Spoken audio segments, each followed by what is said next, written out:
Imagine that everyone else around you is partying. They're on jet skis. Jet skis? While you are drowning, just few meters away from them, in a world that nobody else can see. Welcome to Somatic OCD. My name is Pavel, and I've been living in this prison of your own body ever since I was 7 years old. Now, when it comes to Somatic OCD is pretty crazy, and I can show you a way out. And this is a video for the ages. I believe this video is going to be revolutionary for your life with Somatic OCD. Why? Because I've been there. Now I'm a psychologist, and I'm helping people with all sorts of OCD. I've got the map. This video, I put a lot of work into it. I hope you watch it till the end. Let's get into it.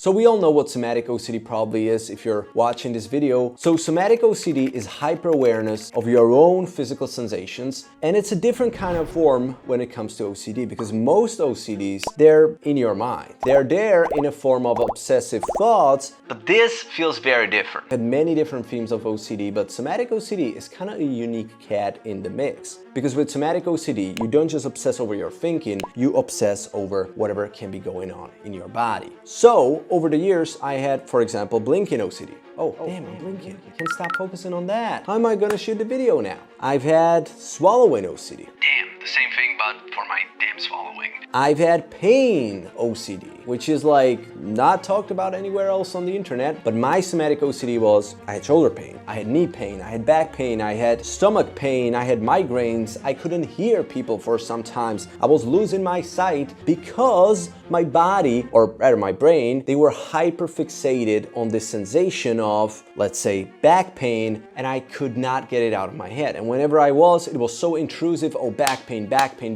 back pain. I could never focus. I could never just sit at a restaurant with my family and everyone else was hi, and I couldn't focus. So that's the trap of your own body. It's kind of like a prison that you cannot get out, and it's there everywhere with you. And unlike with other OCDs, you know, I have some clients who have contamination OCD and they have clean spaces. Their room is at least clean, unless they contaminate it, which happens often, but at least that's clean. But for us with Somatic OCD, when you live with it and you've been through it, your body is everywhere with you. You cannot just escape it. And what's worse, you often feel like the greatest victim on earth, because you look at other people with OCD and all you hear is contamination OCD, harm OCD, check-in OCD, and there you are with your Somatic. You know, if OCD would be kind of like a crazy animal, you know, depression would be kind of cool. Depression would be probably not an animal, it would be like a cool artist sitting at a cafeteria in Paris, and it would kind of like, oh, I'm kind of depressed. But OCD would be this weird freaking thing, like a mutant put together from all different animals. But if we go even way deeper down into what Somatic OCD would be, it would be like the craziest mutant on planet Earth, like just super weird, obnoxious, probably like a dog with a body of a bull or something. That's what you feel like, and you're constantly in a victim mode because you're like, oh, they don't have this, I do. So let's get into what can we do with this.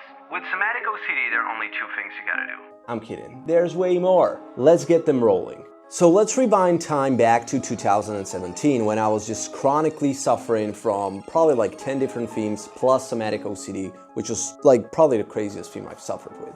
When I was dealing with that, I felt so self-conscious, I couldn't speak to people, I had zero hobbies. When I was 14 years old, I was twice outside with my friends, literally twice. And back to 2017, when I was like 19, I was struggling hard. I was almost suicidal, I was just so desperate. But how did I get out? Well, let's get to this right now. I got out I started taking antidepressants. End of the video. Like and subscribe, please. I love you.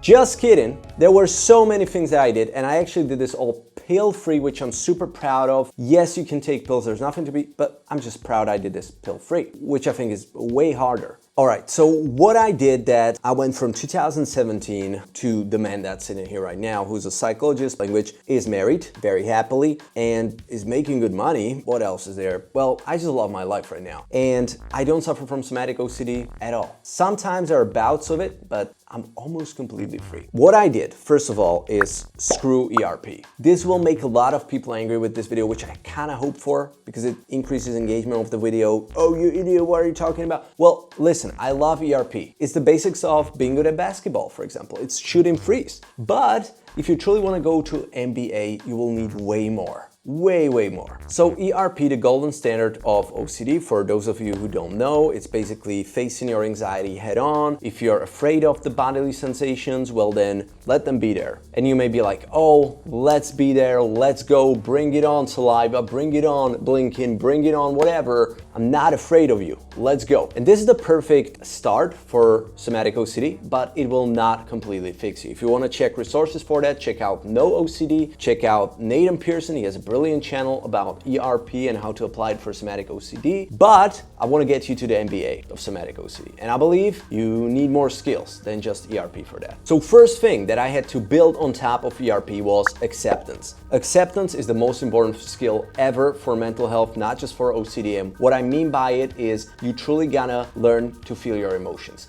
But I don't mean this in a Buddhistic sense where you just meditate your way around it. No, ever since I was 19 years old, since 2017 approximately, it was a long journey of learning how to be and not constantly run away from anxiety, depression, and all these other emotions that accompany OCD. And when we run away from them, that's what we call compulsions. So for me, it was all about, hey buddy, let them be there. So it's way less about like, oh, let me sit down and breathe into my emotions and be with them like Buddha said, or like guys from mindfulness say. No, it's way more about doing less than doing more. You don't have to sit down, you don't have to breathe into your emotions. What acceptance is, true acceptance for somatic OCD is, all right, sensation, be there. Emotion, be there. Thought, be there. I'm not gonna be running away from anything. That's the true freedom, guys. And that's so much better than what even normal people can do. Because like normal people, quote unquote, they are constantly running towards happiness. And what is happiness to them? I just don't want to have any unpleasant sensations. I just want to have pleasant sensations. Well, guess what? With somatic OCD, it will teach you how to not care about these things. I feel so free right now. I can have any sensation, any thought, any bodily sensation, any emotion, anything. I can feel it in my body, I can feel it in my mind, and I allow it to be there. I lean into it. I almost want it there because that's true happiness. That's what freedom is. Most people, they don't have that. They will never have that. So somatic OCD was like Socrates to me. It taught me to be okay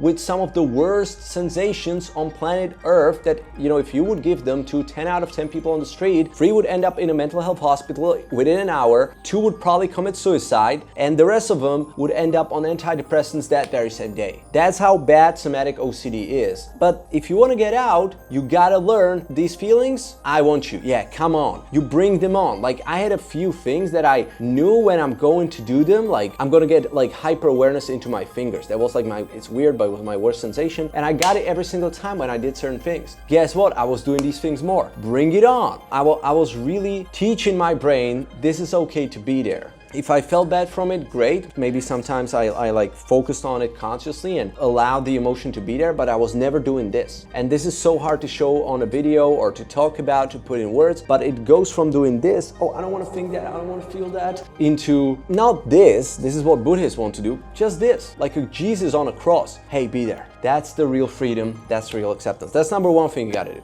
Then what I changed was I stopped overcompensating. And this will not be for everyone, but like I was overcompensating so much, like, oh, I have the sensation, so I will talk even more confidently. Oh, I have the sensation on a date, so I will look even more into their eyes. This is just like a little tip that I stopped doing because most of my compulsions, most of the ways in which I was running away from my emotions and these sensations, I was being too much. I was like, okay, now they're limiting me, so I'm not confident, so I'm gonna go and be overly confident. I'm gonna block it out so it's not truly limiting me. But that was the very opposite of acceptance. So don't know if this resonates, but that's another thing I did. Another thing I would urge you to do is try ICBT. It's a modern form of therapy for OCD, which gives you insight. And most people will not use that for somatic OCD, but I did. And when I used it, like I really worked with this doubt of what if this is going to ruin my day? What if this is going to ruin my vacation? What if this sensation is going to ruin my conversation?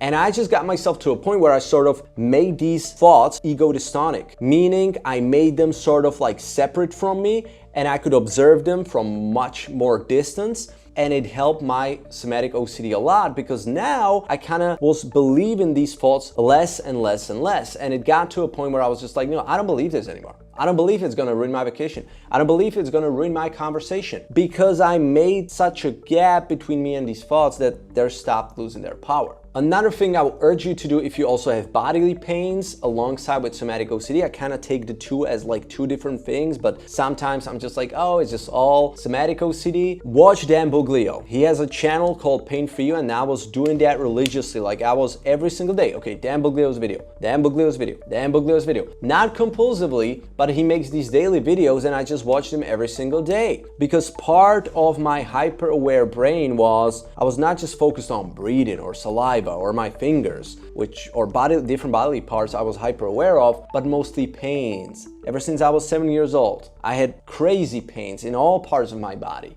But just the conventional advice on somatic OCD was not cutting it. It was with all these other common symptoms, but not with pain. Pain was different. It was even harder for me to overcome. So I watched Dan Buglio, Pain For You. He's a godsend for anyone who also has pains associated with their somatic OCD. I cannot recommend this guy more. I was watching him and it did wonders to me, to my nervous system. It was so great. I also worked on being the best version of myself, so this was absolutely huge. I created my own therapy, which I call transformative therapy in the process. And basically, I really worked on living life to the fullest. Like the best exposure, the best facing of your anxiety for somatic OCD ever. And this is why this is actually the best theme and not the worst theme, is living your life to the fullest. Like that's what somatic OCD taught me so much. And I'm so grateful to it because like with any other theme, this is important as well. But like somatic OCD is actually the best theme, like you're the luckiest person with OCD, not the most unlucky, because guess what is exposure for you? You know, for harm OCD, it may be carrying a knife with you or chopping something with a knife when your family is around because you're afraid, oh, what if I'm gonna kill them? So, you know, you lean to that anxiety by using knives around people. But with somatic OCD, it's just about living your life. Somatic OCD, like the best exposure is stop avoiding all these things you're avoiding because you feel sensations during them. Oh, so for me, it was going on a date. Oh, I cannot go on a date because now I'm not gonna be confident because I'm gonna be hyper-focused on that sensation. It's gonna take my focus away from the present moment. It's gonna cause anxiety. She's gonna notice and I'm gonna be screwed. So guess what I started to do? I went on more dates. I just started living my life more. The biggest bully for me was going to the gym. Like that's where I was just scared, 10 out of 10, 10 out of 10, like the worst states of hell in my life ever were from going to the gym, literally. I had hyper awareness of my fingers on feet and arms, and I just could not lift weights with it. Like I just could not, like it was so bad. Guess what I did? I started going to the gym. I got really ripped for one period of my life. I was just so proud of my body because living your life is the best thing that you can do for your somatic OCD ever. So embrace that, guys. We're the luckiest. We're not the most unlucky. Why? Because all you gotta do really, apart from these other points, with somatic OCD, go and live your life. Am I having these sensations more during some activity? Great, do it more. Are they limiting me more during A than during B? Great, do more A in your life. That just helped me so much, guys, and it's gonna help you. I promise you that. For what my advice is worth, I absolutely promise you that 100%. And the last thing is, start praying or having some philosophy or religion. I don't care what it is. You don't have to pray per se, but you gotta write a journal or do some other like sort of activity where you just ponder over life and you kind of give a meaning to life. You kind of have some new lens or some tool by which you can take any suffering that you have in your life and turn it into meaning. Find some positive meaning in that suffering. And God did that for me. Since I started praying, guys, my somatic OCD melted away so much. And you know, I know this is controversial advice and I'm a psychologist. I'm not a guru. I'm not like, oh, believe in me. You know, I'm an esoteric guru. No, I really care for you guys. Like I am you in a way. I lived through this. Like I'm talking to my younger self. That's why I'm talking so passionately. Paul, wake the hell up. And how do you do that? Well, you really gonna aim to be your best, most free and strongest version. And you need a gym trainer for that. Or at least some lens through which you can view suffering as possibly beneficial for you. Now, how do you do that? Well, Epictetus said, God is the trainer in the gym, and the adversity that you're facing in your life, this is the weight. You know, these are the weights. This is what you're lifting, the stones. They use stones back then probably, and this is what's gonna make your muscles grow. Now, why is it that in the gym, you know, with physical health, Oh, I lifted it. It was so hard. It was so great. Woo! And then we go to mental health and everyone's just like, oh, I had the worst day ever. It was so hard with my somatic OCD. No, listen, this is your new personal record. This is your new PR in the gym of mental health. And God is your trainer. And whatever you're facing today, whatever you are facing right now, whatever it is, thank you, Lord, for that, because that's the gym. That's the way. It's harder than ever before. Great. If I can withstand it without falling into the victim mode and losing all meaning in that suffering and just not wanting to walk through it, oh, it's so hard, my day is so hard, then guess what? You just made a new PR. You just lifted that weight because you made another day with it without victim mode. Yes, you wanted to complain, to tell people about it. Oh, I have this sensation. You stop. Yes, you wanted to turn into your head to rumination and oh, poor me. You found a way not to do it. Those are the PRs. Then the worst days are turned into the best, but you need positive meaning of suffering. You need a lens to see through which you can see the positive meaning of suffering, which modern society doesn't have, unfortunately. Our pyramid of values is occupied on the top with happiness, comfort, I just want to feel good. Well, that won't cut it for somatic OCD. What you need on the pyramid of values, pyramid of hierarchy at the top is, I want to be the best version of myself, the strongest version of myself, the most free version of myself. How am I going to go about it? I'm going to build my character. I care about my character strength, about my mental strength, about frustration tolerance, acceptance, about all these mental health skills which I can build. And this is my teacher. Somatic OCD is my weight. Without it, there's no biceps. But why do we have that in the gym but not with mental health? And so the best way to do this for you is either start praying and take up religion, any religion, I don't care, or start writing a journal, because that's also like prayer and journal is the same thing. It just puts some positive, it teaches your reticular activating system and your brain to find some positive meaning in your suffering and your OCD. And that's all we need. And then read Stoics. Like it's like a perfect philosophy for suffering. And you need to buckle yourself up. This is your shield, guys. You need philosophy, either that or religion or both, as I do. And it's like, am I saying go to the church? No, you don't have to follow any conventional religion, just pray. Or if you hate that, do a journal, non-compulsively, not like, oh, I feel sensations, let me journal out. Check, no OCD, and they will maybe better than me. Don't do this in like a non-ERP way, in a compulsive, oh, well, no, just every single day, morning or evening, you choose.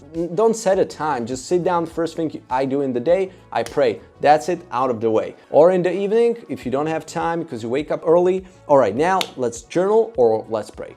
Done. You know, get it out of the way and that's it. And read some Stoicism or the Bible, anything that kind of says, hey, suffering may be actually good for you and for your character, for your human growth, for your achieving your fullest potential, becoming the strongest, best, most free version of yourself. In the Bible, you can find this metaphorically in a form of a story. In Stoics, you can find that more in a way of, hey, this is why it is like that, okay? So kind of more scientific way we could call it in a modern day and age. And the last but not least, if you're praying or doing Stoicism, is amor fati. Amor fati is like, it means love your destiny, and it comes from Nietzsche. It means love your fate. Nietzsche found out that if you want to be the happiest you can possibly be, you should love everything that life throws your way. And guys, like, I don't know how to describe it. You probably cannot get to this without praying or journaling or some form of contemplative practice like this. But literally, like right now, and I kid you not, whatever happens to me, I cooperate with it. Whatever it is. I no longer go into this like denial stage when I'm like angry and then I'm like refusing to be with this and I'm in a victim mode. No, I just cooperate. But it's a practice. Like, read about amor fati. There are no books about it. I'm writing one right now, so hopefully that helps in the future. But just get your reticular activating system, focus on, okay, whatever happens to me, I work with it. It's like the best thing that could have happened to me. I work with it. Yeah, it's kind of like putting a rose glasses on you, but it's still better than being a victim. And it helped me a ton. So during these times, I was just like, I was kind of really into the idea of amor fati. And I was not doing it compulsively, or I was trying not to. I was at first, but you know, it was kind of like, you know, reticular activating system is this part of your brain that whatever you tell yourself every single day the most, it will start believing in that. So if it starts believing that, hey, whatever happens to me is the best thing that could be happening to me right now, and I'm going to cooperate with it, therefore, well, you won in life. You won't. Like, there's nothing that can happen to you where you would be just completely put on your knees and completely in victim mode. Once your reticular activating system gets hold of that and starts fully believing that. But that would be more for some other video because, you know, this video is already super long and algorithm will probably spit it out and chew it and spit it out once again, and we dead somewhere in the YouTube history for how long it is, and because I'm also inactive on YouTube for the last month. So guys, that was it for today. Right now my life, how it looks like as an Assam, I'm married,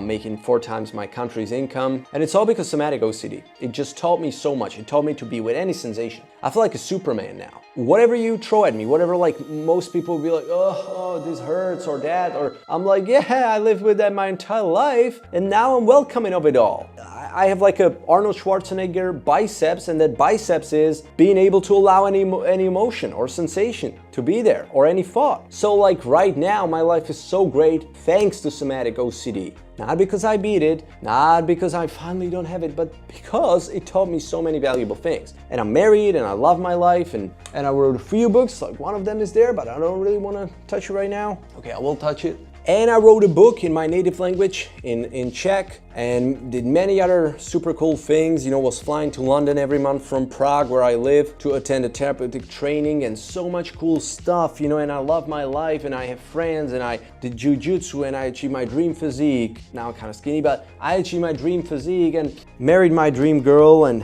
all that. My life is studied psychology, graduated, and authority in my country on OCD, and I love my life. Couldn't love it more. There's hope, and I want you guys, like, if you like this video, guys, please leave me a comment down below for the algorithm and let me know from 0 to 10 how motivated and hopeful this video made you feel. It won't be for everyone. Some people are like, what the hell is he talking about regarding ERP or this other stuff? I know this is kind of nuanced, kind of weird maybe for someone, but this is what it took for me. It wasn't just about applying the standard ERP, which I tried for a long time, but I gotta add all these other things. And also let me know, and this is what I'm really interested in. The first thing wasn't just for the algorithm as well, but this is what's interested me even more. But please let me know down below what type of somatic OCD you have. Oh, others will get it too. Well, enter. That's what you gotta face. Because with my somatic OCD, was always telling me, don't share it anywhere. Other people will start hyper-focusing on that part of body too if you share it. Well, enter. That's what you gotta do, you know, facing that anxiety right on. And let me know in the comments and click on subscribe button. I'm gonna be super active right now. Apart from my vacation in Africa for 2 or 3 weeks now, 3 actually, I'm gonna be posting every single week now. I'm gonna be super active. I want to make this the best channel on OCD that's out there. I'm hyper motivated to achieve that because I believe I have a unique message to tell, and that literally saved my life and is nowhere else in that form, in that complete form, in so much complexity on the internet, at least for me. You know, it will not resonate with everyone. And if you like this, please, you can find me on pekpavel.com, pekpavel.com, but it's a page that's just been set up now, so it may have some issues. Or you can reach me on email at obsessivepsychologist@gmail.com, and you may get a session with me. I'm most of the time fully booked with my Czech and Slovak clients because I'm Czech, so that's my native language. But I have some open slots for English-speaking clients. I know my page is not fully set up, so it may not look as professional, but I'm cheaper. At least, you know, once it's all fully set up, I think I'm gonna raise my prices because I'm fully booked for the last 2 or 3 years. So it's gonna be raising soon. Anyway, guys, like, subscribe, comment, please help me, YouTube algorithm gods. And have a good one, guys. See you guys later. Peace.